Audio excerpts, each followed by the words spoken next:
us with a prayer. In the name of the Father, and the Son, and the Holy Spirit. Our Father, who art in heaven, hallowed be thy name. Thy kingdom come, thy will be done on earth as it is in heaven. As we forgive those who trespass against us. And lead us not into temptation, but deliver us from evil. In the name of the Father, and the Son, and the Holy Spirit. Amen. Amen. So good morning to everyone. I hope you have downloaded already the copy of the previous topic, because I posted the summary in our Google Classroom. Kindly have it with you. But anyway, because we do not have any exam anymore, we do not have any final, it's because the final exam is about the 1,000 word essay, which you are going to submit on the exam week, for the final week. But anyway, you can also use this material if you want to elaborate about it. For example, if you want to choose essentialism, for example, it is because you see the theory of education as something very noticeable in our Philippine society. It is because you see that there is something deficient in our school manner of teaching. You can also use this material as your platform or springboard, which you are going to use in order to elucidate the points that you want to discuss in your own paper. So anything actually can be used as a springboard or a platform for your own final essay that I require in this course. You can also use this topic, for example, perennialism, if you like perennialism. If you find it very insightful, that we have to, to inculcate in our own school curriculum, for example, in our Philippine context, or perhaps this curriculum is very applicable in our own religious formation.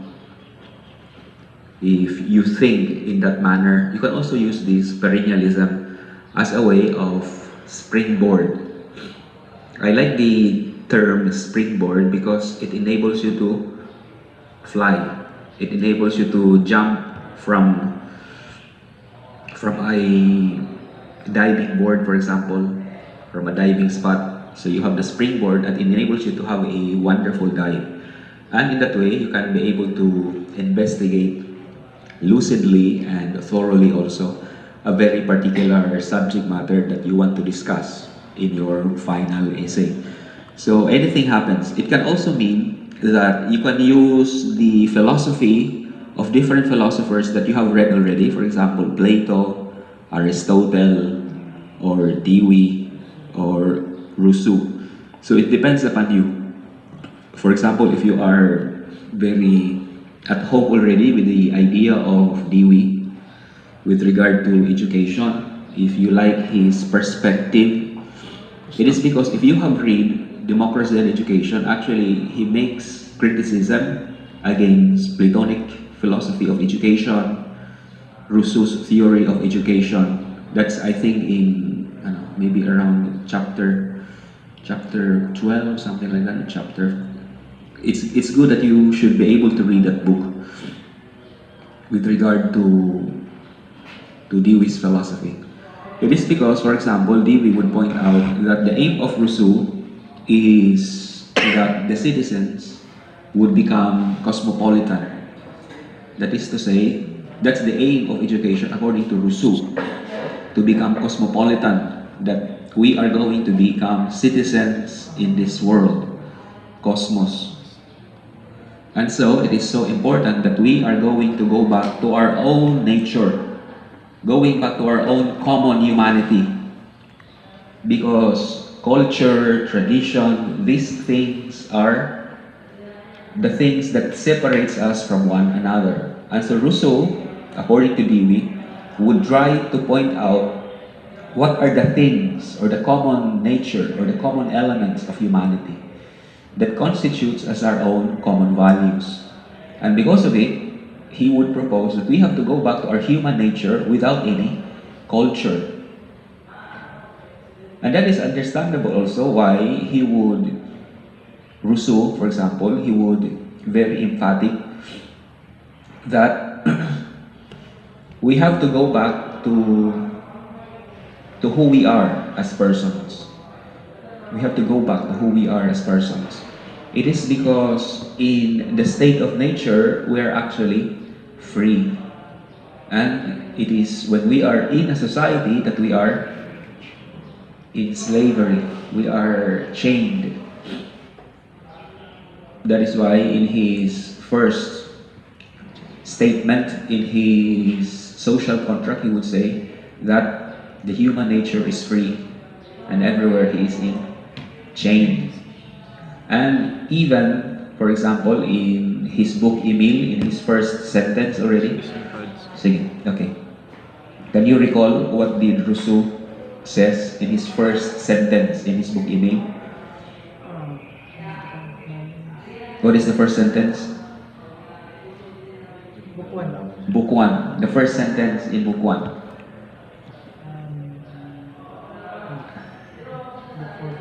4. Do you have the book? Kindly. It's because the first sentence is already something that we can ponder upon. It's because Rousseau is trying to make some paradox that enables you to think. It's a paradoxical statement. I do not know if you have the book. Chapter 1?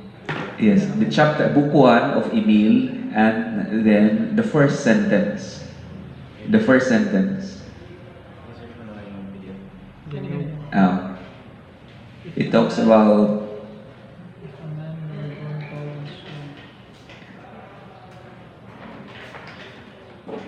everything, something, man and degeneration. Coming from the hand of the author of all things. God makes all things good, and everything degenerates in the hands of man.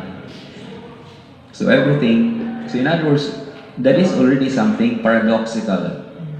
And because it is thought-provoking already, you are going to continue, what does he mean?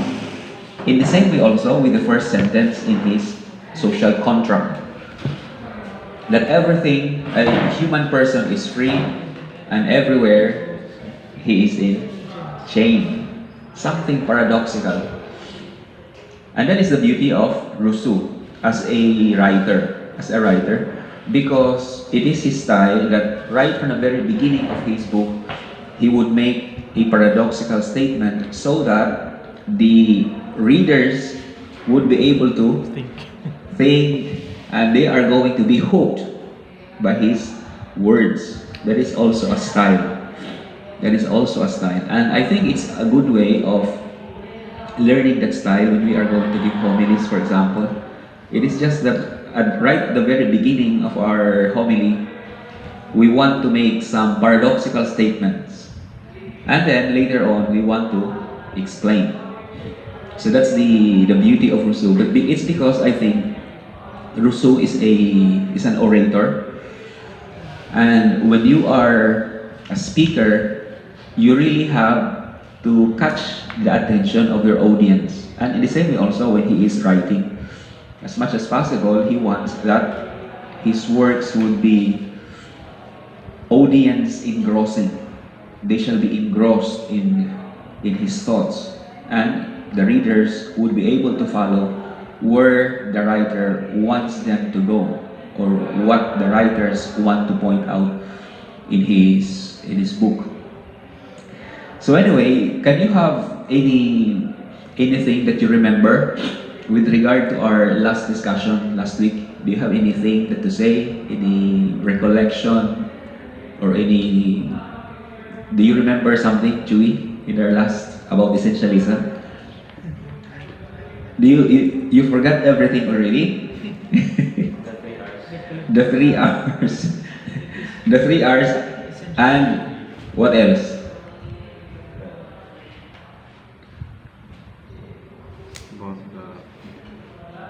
At least this should be the, this should be the thing that you should be able to remember.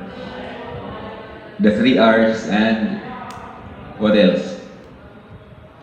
There's also another one. It is not enough that you have the skills, the intellectual skills like reading, writing, and arithmetic. Socialized behavior. In other words, the social institution must be able to inculcate socialized behavior in the students. It is because the school is a tool in the transmission of cultural heritage. So that is the very idea of essentialism. So first and foremost, the school must be able to teach academic subjects, because these academic subjects would help or would facilitate that the students would be able to learn 3 basic skills in life, the 3 essentials, in other words. Because whether you are going to grow old or whether you are going to do something, these 3 R's are always present. So as much as possible, you must be sufficiently trained in these 3 skills, that you are proficient in these 3 skills. Reading, of course, reading with comprehension, writing with sense and coherence, and of course, you know how to calculate. So, in other words, it is academic discipline which essentialism wanted to inculcate in the students. So, therefore, according to the essentialists, it is not the obligation of the teacher to solve social problems. It is not the obligation of teachers to solve social problems. That is according to their own perspective. Because teachers should focus only in teaching. Hindi na tayo magra-rally. Walang rally-rally, according to the essentialists. Because the role of the teacher should be able to teach, and the teacher should be authoritative, that they are having expertise in their own field. So they should be, they should be well equipped in teaching. It is because it is the authority of the teacher that enables them to hand over the cultural heritage, knowledge, and everything to the student. So the school, therefore, is a very privileged space, a privileged place for this systematic transmission of knowledge and of culture. So that's for the essentialists. The school is a privileged place in the systematic. That it is because the school must be systematic in the handing down of knowledge, in the handing down of culture to the present generation, so that the present generation also can be able to hand down what they have received coming from their predecessors. So that is actually the very idea. So the essentialist thinkers would emphasize that the school must be able to facilitate civilized behaviors in the students, that they are going to be civil, that they are going to be reasonable. They have to be reasonable, because that is the very, that is the very character of a civilized man. You are reasonable. You always act in accordance with reason. Not because of your capit with the government, for example, or not with the capit of to the teacher. That's not being reasonable. And sometimes I remember that teachers usually would ask students to check the papers. Okay, kindly check this paper. And in other words, it's because malakas ang kapit mo sa teacher, and so you got high grade. So you receive high grade. But actually, that is not actually the point for the essentialists, because you must, as much as possible, be reasonable. That is to say, it is not because of your particular relationship, special relationship with a particular person, that you receive a particular privilege, but rather you have to be reasonable in a sense that you have to judge the character of the person by a particular kind of criteria or particular kind of standard. That is being reasonable. You have a standard. And it is very helpful for you so that you are going to become objective also. Being objective. That you judge a particular person or you judge a particular character based on what you see, based on what they manifest to you. And sometimes you have really to observe in a longer time because sometimes appearance can be deceiving. Appearance can be deceiving. But then if you are going to observe for a longer time, it only makes sense that that kind or that particular behavior is already something innate or something learned from that particular person. Hindi chamba. For example, if you got a perfect score, 100, just once, ibig sabihin, chamba yon. But then if you are going to receive high grades consistently, it means that you have really capable, you are really capable intellectually to the extent that you are consistent. And being objective means that you have observed that in a longer period of time. In a longer period of time, because you speak of consistency.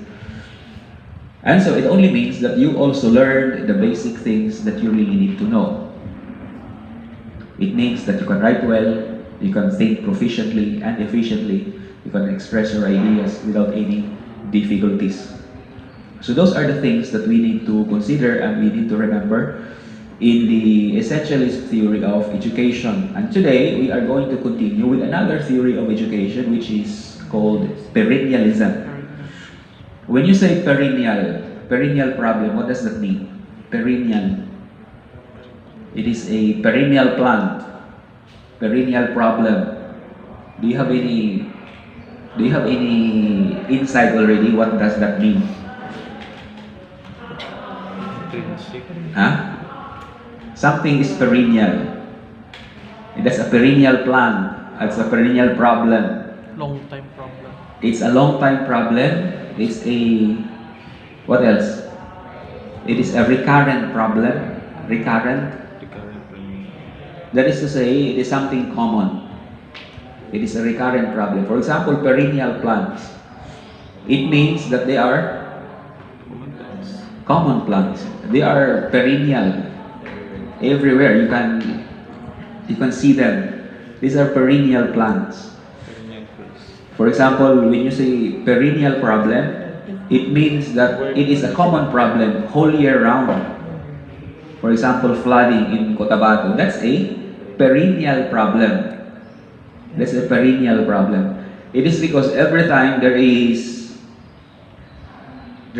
hard rain, there is what you call cat and dogs, raining cats and dogs, something like that.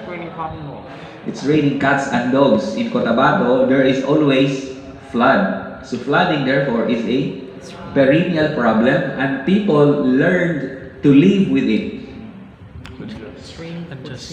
The people are already at home with it. They are already accustomed. They do not consider it anymore as a problem. It is because it is already a common experience, and then nagsawa ng mga tao, wala namang ginagawa ang gobyerno, nasanay na sila. So ito na ang sistema, we really have to learn to live with it. We need to adapt. And so the perennial problem is no longer a problem. It's because it is already part of your psyche. It is already part of your thinking. That you are already accustoming yourself, or you are habituating yourself that this particular problem is not a problem anymore. But if you are going to look at it objectively, it is actually a problem. It is actually a problem because nobody wants to live in a swampy place. Nobody wants to live in a swampy place. As much as possible, we want to live in dry land. It is because there is much freedom there. You can plant, you can be mobile. It does not give hassles to you, particularly when you have particular occasions. Kasi may simba, kailangan mo pang tanggalin ang sapatos mo para pupunta ng simbahan, and then paglabas mo na ng bahay mo, doon ka pa isuot mo yung sapatos mo. Very hassle. Just like, for example, in barrios, when you are going to go to a disco, for example, para man-disco ka, you need to change your shoes. Kailangan tanggalin mo muna yung shoes mo, and then you have to walk by foot. And then when you arrive already in the place where there is disco, then you have to put on once again your shoes. I do not know if you have experienced that. You haven't experienced that because you are city boys. You are already urban people.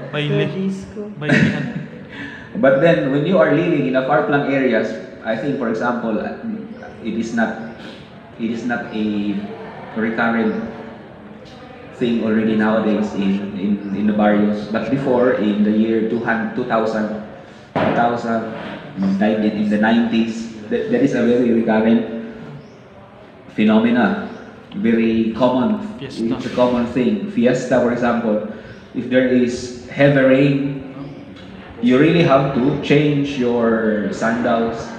You really have to take off your shoes, so that when you are going to reach there in the chapel or in the disco, your shoes are still okay. It is not muddy, and then you can dance, and you can already have your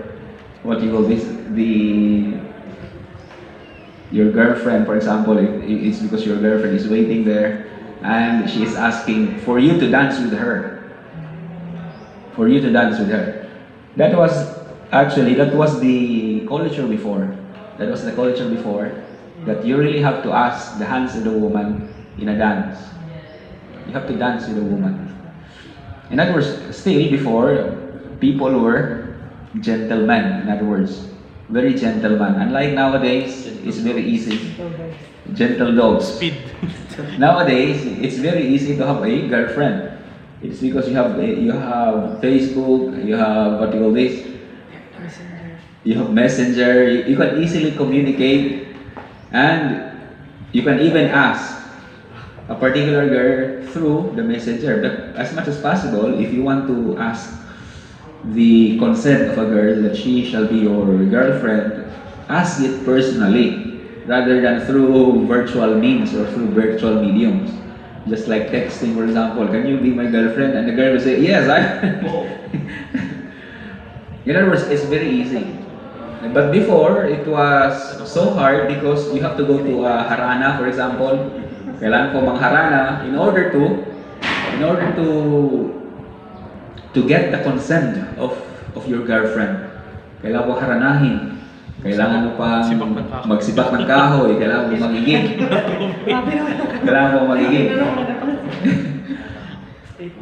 I have a brother-in-law, and he's a foreigner. He's from Kuwait, and he married my sister.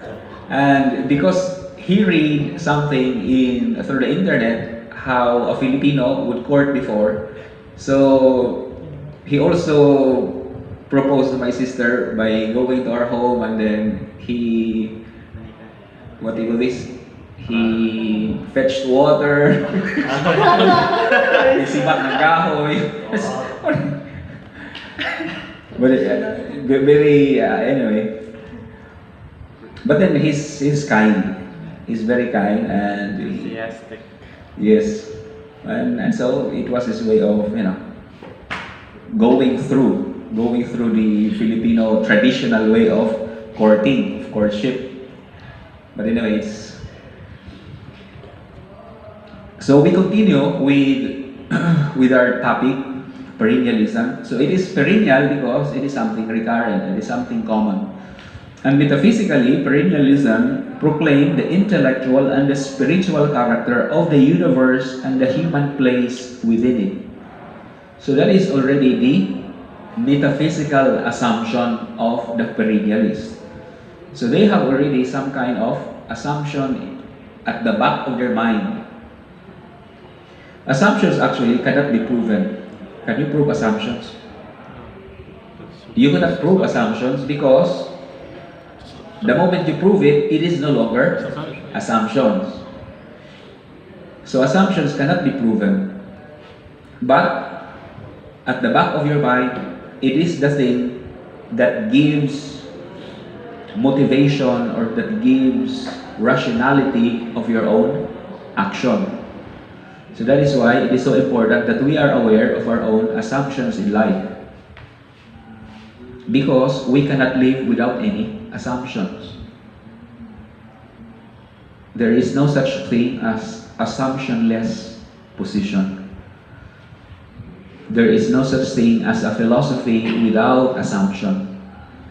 Because either you really have to begin with something. You really have to begin with something. Descartes would say that where does certainty rely? Where does certainty rely? Is it in the beginning or is it in the end? Because that's the question of many philosophers, particularly in the aspect of epistemology. Where should certainty reside? Is it in the beginning or is it in the end? So that's the scientific way. It is because when the beginning would always be a hypothesis. And hypotheses are always meant to be verified. So the verification process would always be at the end of the process. But Descartes would say that it is also possible that you start with something certain. That is why, and many philosophers would argue with Descartes that it's not actually certain after all. It's not really certain after all. Because some would say that the only thing that he is certain is his own mind, and he is trapped with the certainty of his own mind. He cannot make a bridge to the minds of others. Because what is certain is his own existence. I am, therefore, and I think, therefore, I exist. That is what you call the solipsistic dilemma. Solipsism.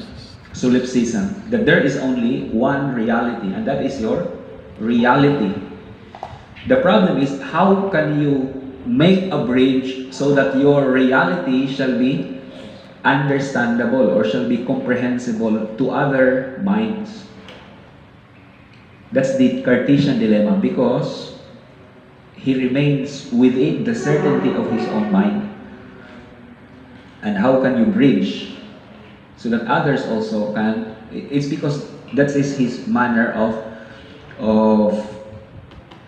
starting something on a certain basis, on a certain foundation. And what is certain is that he thinks, therefore he exists, and that is something that he cannot doubt. Because the moment you doubt it, you are already aware of your doubting, and so you only affirm that you truly exist. Because the mere that you doubt, the mere fact that you are doubting, is already an indication that you truly is existing. Because there is a being that doubts. So Descartes would say that I think, therefore I am. But then his problem is that of solipsistic dilemma. He is only certain of his own mind, but then how can he be able to be certain of the presence of other minds? How can he be certain? So epistemologists would try to debunk, would try to, it's because they're, according to, and I agree with it, according to Alfred North Whitehead, there is no system which is wrong, philosophical system which is wrong. There is no philosophical system which is wrong, but there is only a philosophical system which is inadequate to explain particular things. And so it is because there are new reality, and this new reality cannot be explained by a particular system of thought. For example, the Newtonian physics, for example, it is a system of thought, But there are some new phenomena that cannot be explained by the Newtonian physics, and so it is inadequate. So you really need to create another system in order to explain both the things that Newtonian physics can explain and the new phenomena, for example, the quantum realities. The quantum reality. That is what you call, that is why I like Alfred North Whitehead when he said that actually there is no system which is wrong. There is only a system of thought which is inadequate to explain a particular thing. And because of its inadequacy, you really have to abandon this kind of system. In the same way also with the Ptolemaic system of knowledge. For example, in the reading of the stars. Ptolemy's worldview is that the earth is the center of the universe. And everything revolves around the earth. Everything revolves around the earth. But then, because of Copernicus, because of the occurrence of new phenomena, and so the Ptolemaic system has to be abandoned. Has to be abandoned. It is not wrong, but it has to be abandoned in order to accommodate the new things that has been discovered, or in order to explain the new discoveries or the new phenomena that emerge. So we continue with the metaphysical assumption of the perennialists, and it follows the Aristotelian premise that human beings are rational creatures, and so they see the school as a social institution specifically designed to develop human intellectual potentiality. So the perennialists are coming from the Aristotelian perspective that human beings are rational creatures. Have you taken already Aristotle? Yes. So how does Aristotle conceive of the human person as a rational being? How does Aristotle conceive? When Aristotle conceives that the human person is a rational being, what does he mean by rationality? What does he mean by rationality?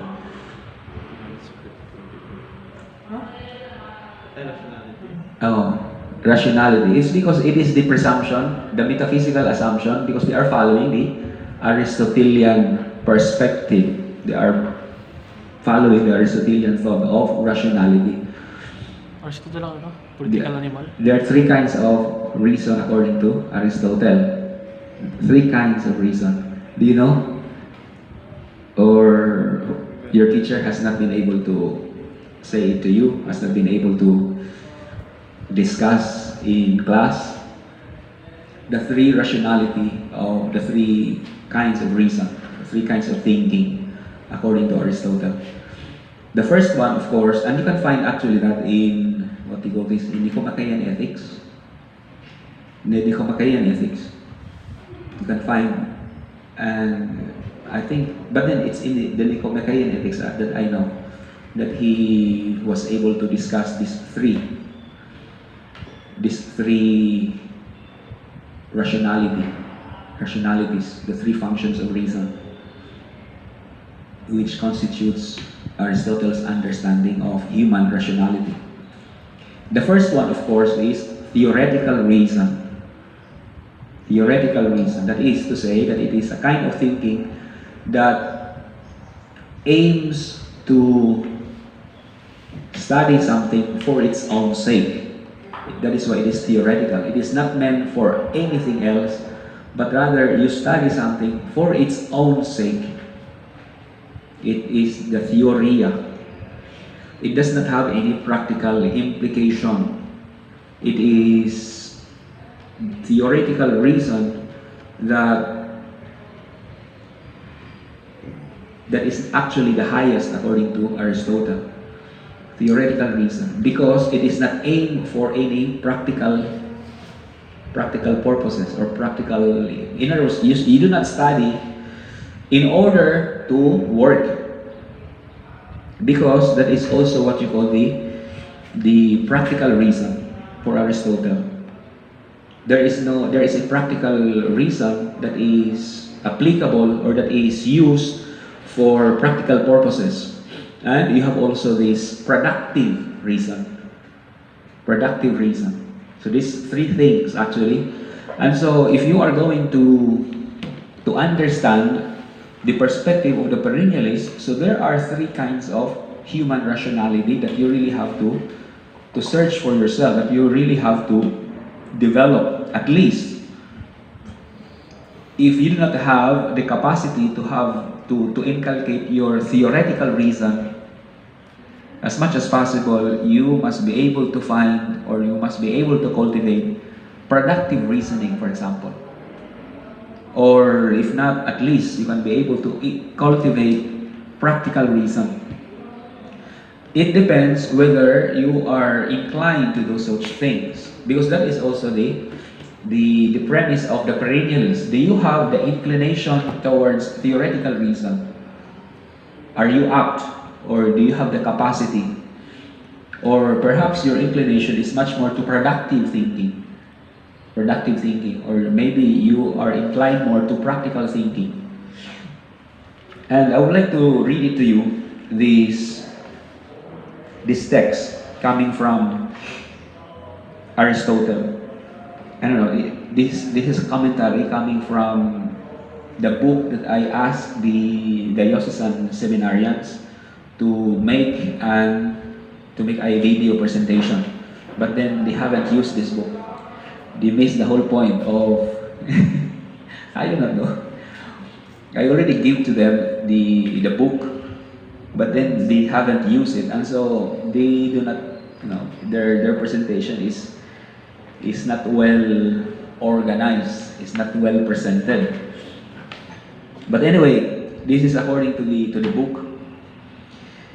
According to Aristotle, theoretical thinking is excellent or well done when it attains the truth about what is so and what is not, without any regard to the guidance of human action or to the satisfaction of human desire. So that is theoretical thinking. Practical thinking is excellent or well done when it attains the truth that corresponds to right desire or truth about action in relation to what is good or bad for human beings. That is, when it achieves knowledge at the right end or the good and of the means for realizing it, or more simply, when it attains knowledge of what is morally right. So it is practical reason. Theoretical reason is a study of something for its own sake. Just like, for example, theology. That's according to Aristotle.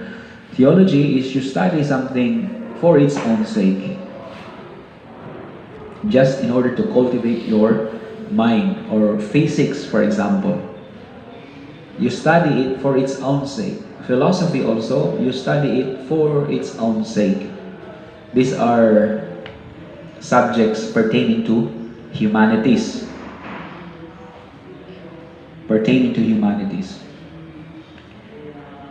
But then practical thinking is different, because you study it in order for you to be efficient in your practical intentions or in your practical life. For example, being a lawyer.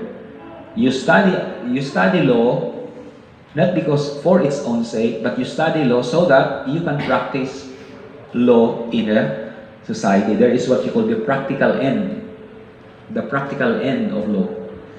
But it is a different thing when you study the philosophy of law, because you study the principle of law for its own sake. That is what you call theoretical thinking. It is not because of the satisfaction of a particular desire or pleasure that you are doing such things, but rather for its own sake. You study law for its own sake, and so you study the philosophy of law. For example, science, for example. Science is always meant to study. That is why it is also what you call a theoretical science, a particular theoretical science. Can you define me what is technology? Technology. What is technology? In a very simple definition, very easy to understand. Makes things easy. Makes things easy. Or technology actually is science applied. Applied. Applied science. So you have, that is why science is very theoretical. You study science for its own sake. You study science for its own sake. But it is already different when you are going to apply it. It becomes an applied science or technology. So any kind of science that you do and then you want to apply it, it becomes technology. It becomes technology. For example, you study different kinds of liver. So different kinds of liver. For its own sake, you study. But then you discover that these liver actually are, these different kinds of livers actually are very useful in practical life. And so you apply them. So that is already technology. So liver actually is technology. Simple machines, in other words. So machine is technology. Simple machine. Because it enables us to do something efficiently and less effort. So that is actually the very definition in a simple way what technology is. It is applied science. So science studied for its own sake is theoretical learning. So productive thinking is excellent or well done when it has truth about making, that is, about how to make something beautiful, desirable, or useful. So these are productive thinking. Just like pottery, for example, craftsmanship, different kinds of crafts. These are productive thinking. When farming, for example, it's because you want to produce something. And as you produce it, you want that farming is so desirable. And the produce also of the land would be desirable. So it requires technology also. So these are the three rationalities, three forms of reason which Aristotle has in mind when he is thinking of human rationality. And he says, in theoretical thinking, the end is simply knowing the truth for its own sake. You know the truth for its own sake. And you don't seek for its own application. In practical thinking, it is knowing truth with an eye to moral or political action. In productive thinking, it is knowing truth with a view to making something. Excellent intellectual activity of the first two kinds are desirable in themselves, but that of practical thinking is also desirable because of its effects. So practical thinking is desirable because of its effects, practical effects. For example, for a general, you study the art of war so that you are going to become a good tactician. You study the art of war, not because you want to know the art of war in itself, but there is always this practical effect because you want to win the war. Or for example, you want to become a doctor because of its practical effects. You like the practical effects of being a doctor. You can be able to cure. In other words, the effects of the arts. This is what you call practical thinking. So you have politics, you have moral, particularly our moral actions that requires practical reason. Do you know the definition of conscience? Do you know any definition of conscience? In ethics, have you understand already what conscience is? The inner voice. It's an inner voice. That's according to Socrates. His daimon. He called it daimon. It is the inner voice of Socrates that tells him not to do something. Not to do something. It is not the voice that tells him that he should do something, but actually it is the inner voice of him that tells him that you should not do it. That is what you, and he would call it a daemon. Daemon. Actually, demon comes from that word. Daemon. That's the inner voice. Mm. Daemon. And devil comes from the word, I think diablo. I do not know if you have the diablo comes from the Greek word diabolos, meaning the thing or the principle that divides. The diabolos. The symbolos is the principle that unites. The symbolos. That is why when you have a symbol, it unites your understanding. The symbolos. The diabolos, we do not have any blackboard here. I really want to write it down in Greek term. But anyway, okay, let's continue. The symbolos actually means that it is the principle of unity. Christ is a symbol. He's a symbolos. It's because He unites us together. Just like the flag. The Philippine flag is a symbolos in a sense that it unites us under the same flag. Or the Oblates or the congregation of Mary Immaculate has the symbol of Saint Eugene de Massillon. He is not just a man. Saint Eugene is not just a man. He is also a symbolos because he is the one that unites us together, and we share in his mission and charism. So he is a symbolos, the principle that unites. Diabolos is the principle that divides. So you are a diablo, for example, if you want to destroy a particular community because you want to divide the community. When there is faction, there is also the big possibility that it shall be shattered or destroyed when that faction will not be cured or will not be addressed immediately. Because if that faction will continue, it's either there will be a new unity, that is to say that there shall be separation.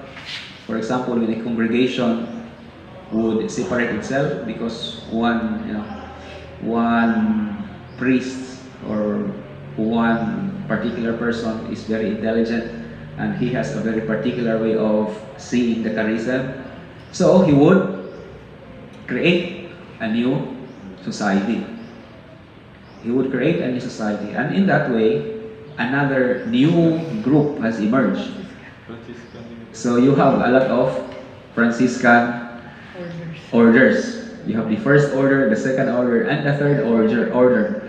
It's because they have the faction has not been resolved.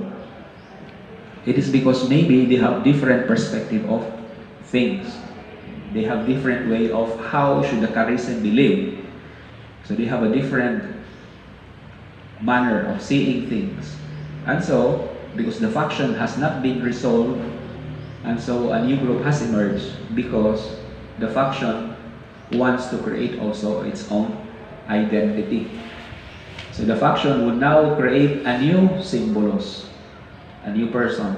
He would be the new uniting factor or the new uniting agent, so that a new society will emerge or will be formed, in other words.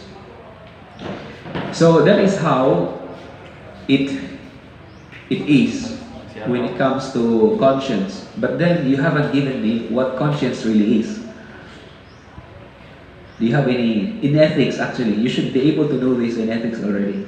What is conscience? Silvi, you haven't read it? Conscience actually is a practical reason. Conscience is a practical reason that tells you the things, the good things that you should do and the bad things that you should avoid, that you should shun, in other words. So that is the definition of conscience. Ethics, for example, ethics, that's precisely ethics. particularly Aristotelian Thomistic ethics. That is what you call the Aristotelian Thomistic ethics. And if you have a chance to download a book by Austin Fagotti on ethics, it's a wonderful book, and it deals about ethics. That is what you call the Aristotelico-Thomistic ethics. The Aristotelico-Thomistic ethics, because Christian ethics is following that kind of line. Aristotle, Thomas. It's because it emphasizes, of course, it emphasizes our evaluation of our actions, but at the same time, it also emphasizes virtue ethics. We do not evaluate just actions, but as much as possible, we want to be virtuous. And you have a neo-Thomist nowadays in the person of Alasdair McIntyre, if you are read already that book, entitled After Virtue. He is a Thomistic. He's a Thomistic philosopher. And I do not know if we have. It's because I read that book in the mountains. Father Jun Mercado gave that book to me. I asked that book. I borrowed that book from him, and I was not able to return it, and it remains there in the mountain. I read that book by Alasdair McIntyre entitled After Virtue. After Virtue. And there is a particular question there that truly rings a bell to me. And he said, what is the value of being rich without moral?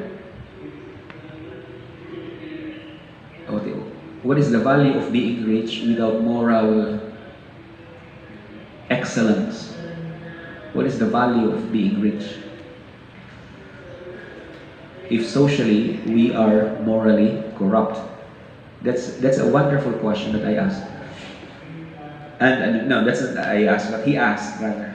But of course, I do not quote it very literally, verbatim, but the sense of it. That is his question. What is the value of a society which is rich, but then it is also morally bankrupt or morally corrupt? Do we have something to be proud of?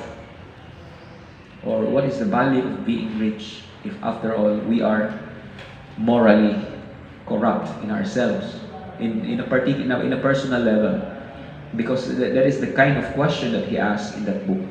And it continues to reverberates in my mind. And I think it is also something that we can reflect upon in our own society.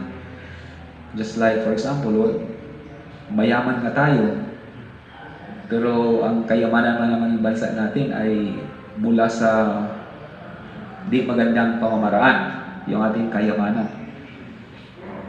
Our values are not something that we can be proud of, are not something that we can be proud of.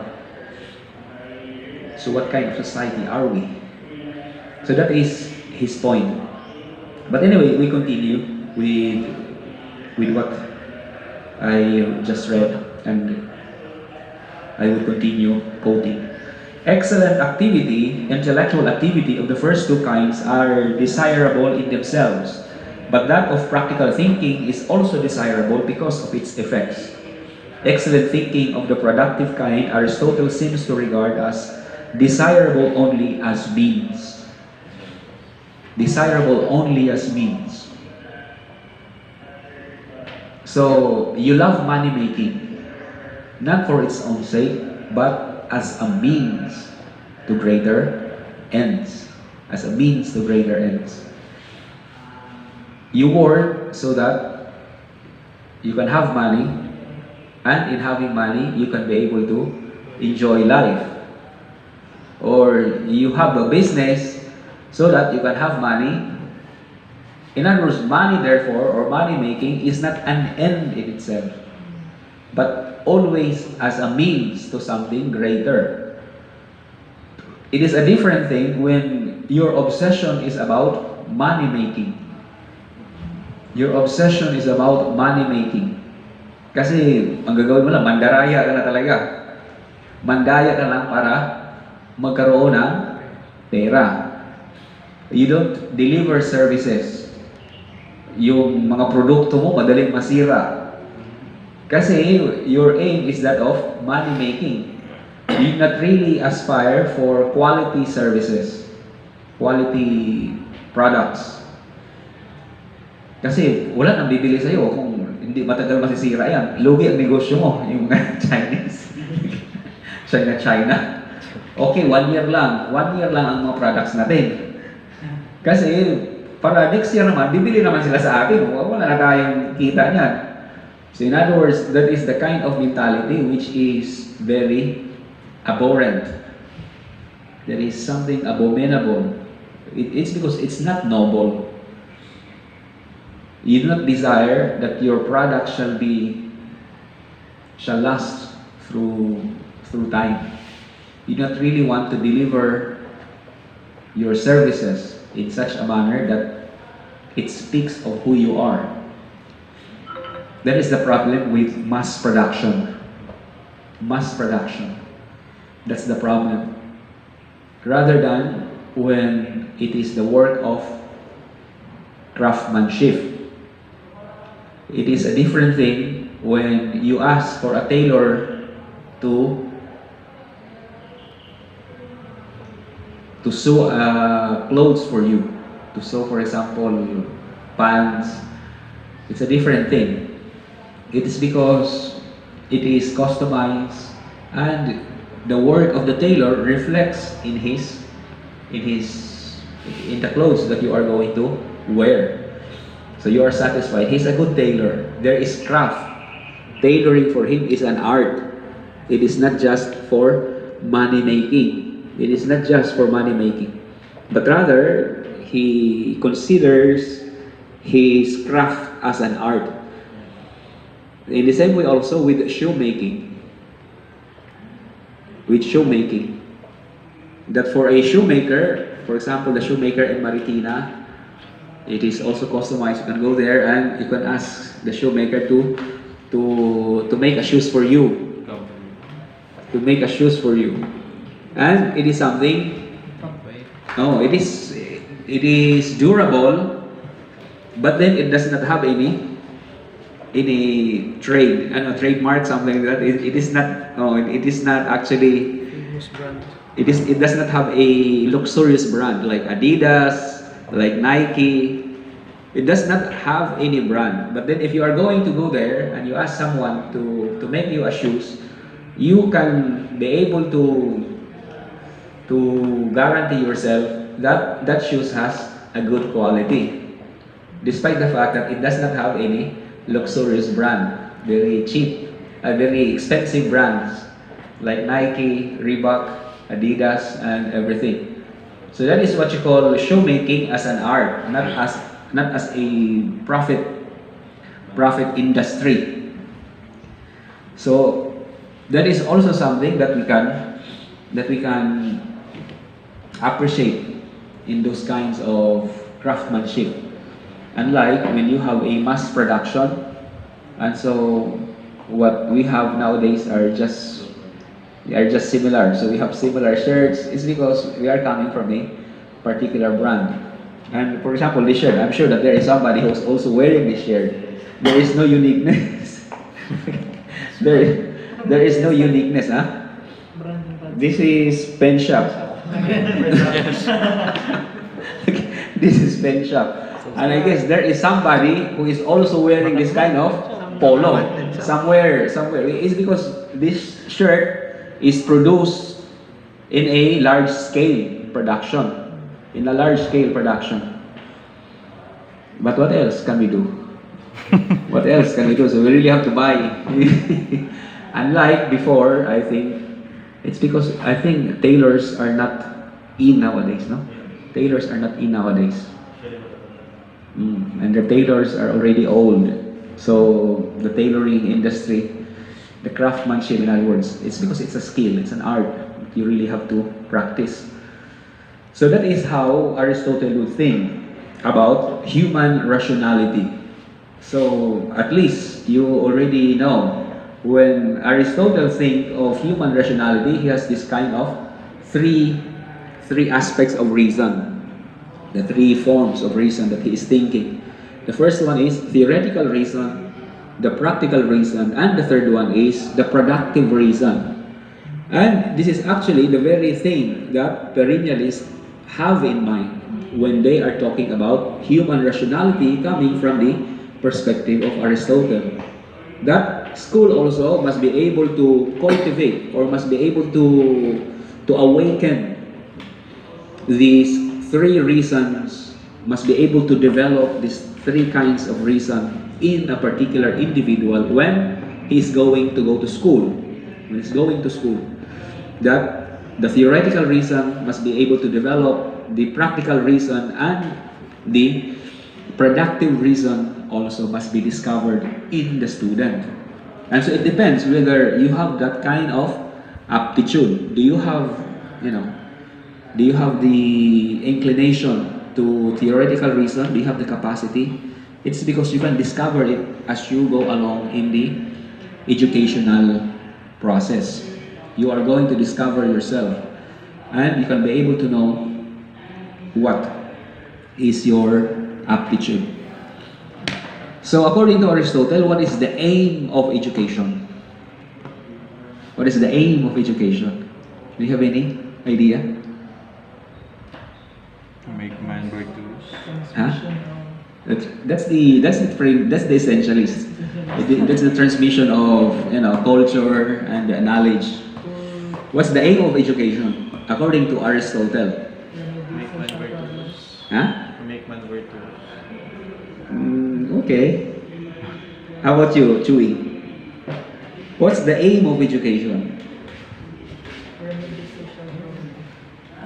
To be rational. To be rational, To solve problems. to solve problems, to solve problems in the society. But that is not what Aristotle meant. Because if you are going to understand education as simply as a tool, it's because education, if you are going to understand in that way, that it is only meant to solve social problems, then you consider education as a tool, as a means, which Aristotle doesn't like. So what is truly the aim of education? Discovery of knowledge. The discover of knowledge. For what? Self-motivation.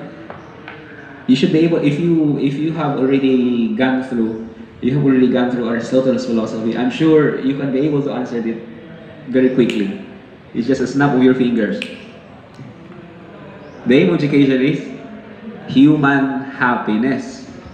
Eudaimonia. That's eudaimonia. Eudaimonia. Because happiness,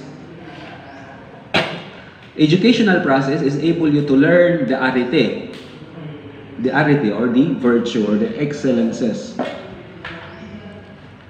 But the aim of education would always be for the sake of human happiness.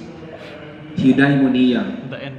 That's the end of human education. We should be happy, and happiness for Aristotle is not something pleasurable. Happiness for him is not pleasurable. Because we do not aim for pleasure actually. That's not the aim. We only enjoy because for him pleasure is an accompaniment of a particular action. You do not aim for the pleasure of sex actually. You aim for companionship. But the pleasure actually is the accompaniment, or it is the thing that accompanies with having a companion in life. Sexual pleasure. Because if you are just aiming for the pleasure, afterwards, it's nothing already. But it is a different thing when you aspire to have a companion in life, when you are searching for your lost soulmate, your other half that you that you are going to realize that the pleasure actually is nothing but an accompaniment of an activity, of a human activity, very human activity. And it is something that you really have to discover. Because for Aristotle, happiness or eudaimonia is a human activity in accordance with excellent reason. It's a human activity. And you must be able to discover that kind of activity that gives you happiness, that you are excellent in it. So for example, if you find farming as something that gives you happiness, in other words, the activity in itself is making you happy. The activity, it's self-fulfilling, in other words. It is self-fulfilling. The activity, and because you are excellent in it, because it is something that you discover through yourself. And so the pleasure actually is nothing but the accompaniment in the activity of farming. It's an accompaniment. Because for Aristotle, we do not aspire for pleasure in itself. We do not aspire for pleasure. And I think it is something that we can ponder upon. Because we do not actually aspire for pleasure for its own sake. We aspire to be self-fulfilled in our own activity. Just like, for example, sexual activity. Sexual activity is self-fulfilling when there is love in it. When there is love in it, it is it is self-fulfilling. It is self-fulfilling. It is because it is a human activity. And the pleasure which accompanies it is nothing but the icing of the cake. That is not actually the essential thing. Because if you are going to marry, life is not just all about sex. If you have a family, life is not all about sex. You also think about your children, you also think about your work, about the future, about your home, about your bills and everything. Life is not just about sex when you are going to have a family. When you are going to have a family. It is because it is just the icing. The real essence actually is the accompaniment, the companionship with your loved one, with your particular person whom you want to dedicate your life. And you are going to pronounce yourself before the altar of God that till death do us part. Till death do us part. So if your partner will die already, you can choose another one. It's because it is, what does it imply? It is the thing. Because when you say that till death do us part, so it is only death that can separate you. So if your partner dies already, and then you can find another person, another companionship, because the important thing is the companionship. The companionship. So it's okay. So if you are going to marry and your wife, but at least wait until 1 year, so that wait at least 1 year so that you can find another person in your life. It's because in the book of Genesis, it is being said there that it is not good for a man to be alone. You see?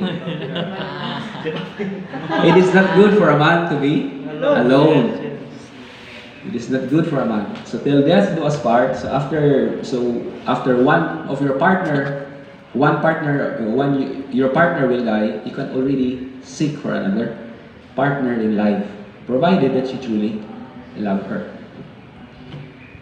It's because the activity must be, the human activity must be fulfilling.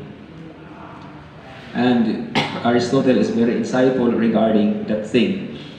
So it's already 8:55. So any questions, clarifications? So yung education pa ni Aristotle is perennialism and nature. Perennialist. Well, of course, Aristotle does not consider himself to be a perennialist, surely. This is because the perennialism is already a modern philosophy. And they want to trace their metaphysical assumption coming from Aristotle. Because Aristotle would emphasize that the human person is rational, the rationality. And when you are going to understand the human person as rational, coming from the perspective of Aristotle, you are going to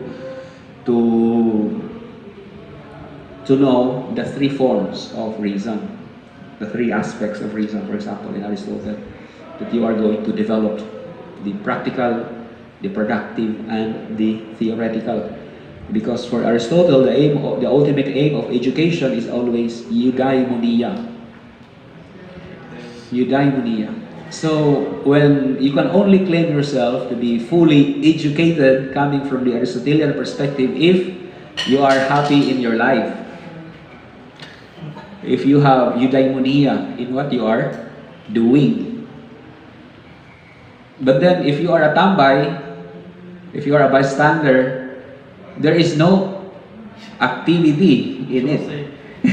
It is not eudaimonia actually, because you haven't discovered your aptitude, the human activity which you want to perform in accordance with excellent reason. You want to perform. So anything, any question and clarification? None? So let us end this class by glorifying God. Glory to the Father, and to the Son, and to the Holy Spirit. Meaning is now, will be forever. Amen. Saint Eugene de Macedonia. Pray for us. In the name of the Father, and of the Son, and of the Holy Spirit. Amen.